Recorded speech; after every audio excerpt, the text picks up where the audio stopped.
Kasih karunia dan damai sejahtera dari Allah Bapa kita dan dari Tuhan Yesus Kristus menyertai kamu. Amin. Shalom Bapak Ibu, saudara-saudari yang dikasihi Yesus Kristus.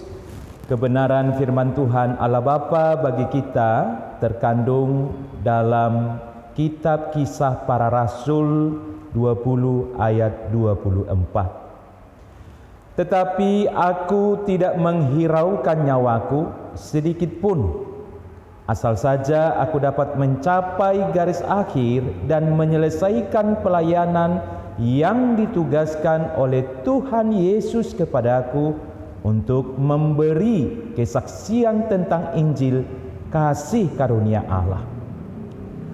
Ada upasa Batak yang biasa diperdengarkan dalam acara penghiburan bagi orang yang berduka. Hotang pina bebe-bebe, hotang pina pulos-pulos. Unak kamu mandele, ai godangdo tudos-tudos. Ada nasihat terkandung di dalam upasa tersebut, yaitu supaya kita tidak mandele atau tidak berputus asa dalam penderitaan, melainkan kita bangkit dan tetap berjuang sebagaimana ada banyak orang yang lebih dahulu mengalami penderitaan daripada kita dan mereka tidak berputus asa. Maka pengalaman hidup mereka menjadi pelajaran penting bagi kita. Selain pelajaran bagaimana tetap bertahan di masa penderitaan, tetapi kita juga dapat belajar dari pengalaman mereka bagaimana mereka tetap mengerjakan tugas tanggung jawab meskipun melalui proses yang sulit. Kita dapat belajar dari pengalaman hidup Rasul Paulus. Misalnya, seorang yang sungguh-sungguh menjalani kehidupannya sesuai kehendak Tuhan Allah setelah ia mempercayai, mengakui dan mengandalkan Yesus Kristus adalah Tuhan dan Juru Selamatnya. Sebelum ia percaya kepada Yesus Kristus, ia yang bernama Saulus bersemangat menganiaya orang-orang Kristen berdasarkan pengertiannya dalam agama lamanya. Dengan cara itulah ia diakui dan dihormati oleh orang-orang penganut agama Yahudi. Tetapi sejak ia percaya kepada Yesus Kristus, semangat dan ambisi manusia lamanya yang bernama Saulus itu berubah ketika ia hidup sebagai manusia baru yang bernama Paulus. Dalam surat Filipi 3 ayat 7 sampai 8, Paulus menegaskan bahwa segala hal yang dikiranya sebagai keuntungan baginya dahulu sebagai manusia lama, justru dipandangnya adalah kerugian dan sampah karena pengenalannya akan Yesus Kristus. Apakah perbedaan kehidupan yang kita jalani sebelum dan saat percaya kepada Yesus Kristus? Belajar dari pengalaman hidup Rasul Paulus, kita dapat memahami bahwa sebelum percaya kepada Yesus Kristus, kita hidup dalam keberdosaan tanpa Allah dan juga kita hidup tidak sesuai dengan kehendak-Nya. Kita hidup untuk kepentingan manusiawi kita.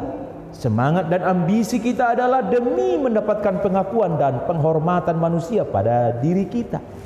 Dengan cara demikian, meskipun kita berhasil mendapatkan materi dan kehormatan sosial, namun kita merasa tidak bahagia, sukacita kita hambar dan jerih payah kita sia-sia. Tetapi ketika kita hidup berdasarkan iman kepada Yesus Kristus, kita memandang hidup ini sebagai anugerah atau kasih karunia yang patut kita syukuri setiap hari. Selain itu, waktu dalam hidup yang singkat ini kita pandang sebagai kesempatan yang berharga diberi Tuhan bagi kita untuk melayani Dia. Hidup ini adalah pelayanan sebagai tugas yang harus kita lakukan penuh tanggung jawab. Tentulah kita selalu bersemangat dan berbahagia melakukan tugas pelayanan bagi Tuhan dan Juru Selamat kita itu. Tugas pelayanan bagi Tuhan dan Juru Selamat itu merupakan kesaksian kita mengenai Injil atau kabar baik akan kasih karunia Allah yang telah kita terima. Sukacita kita akan kasih karunia Allah mewujud dalam pengampunan, keselamatan, dan hidup kekal dalam surga itu yang termanifestasi realisasinya pada perkataan, perilaku, pekerjaan, perbuatan kita yang dapat dilihat, didengar, dirasakan oleh anggota keluarga kita, teman sekerja kita, dan masyarakat kita. Kesaksian kita sebagai orang yang percaya kepada Yesus Kristus kiranya menarik atau memikat orang-orang yang belum percaya kepada Yesus Kristus untuk menetapkan keputusan yang sangat penting dalam hidup mereka, yaitu mempercayai, mengakui, dan mengandalkan Yesus Kristus adalah Tuhan dan Juru Selamat hidup mereka. Amin. Mari kita berdoa. Kami bersyukur ya Tuhan Allah Bapa atas hidup yang Engkau karuniakan bagi kami di hari yang baru ini. Dari mula kami mendapatkan semua kebutuhan dan keperluan kami. Kami bersyukur atas firman-Mu yang telah kami dengarkan. Tuhan yang sudah menunjukkan kasih yang begitu besar kepada kami melalui Yesus Kristus.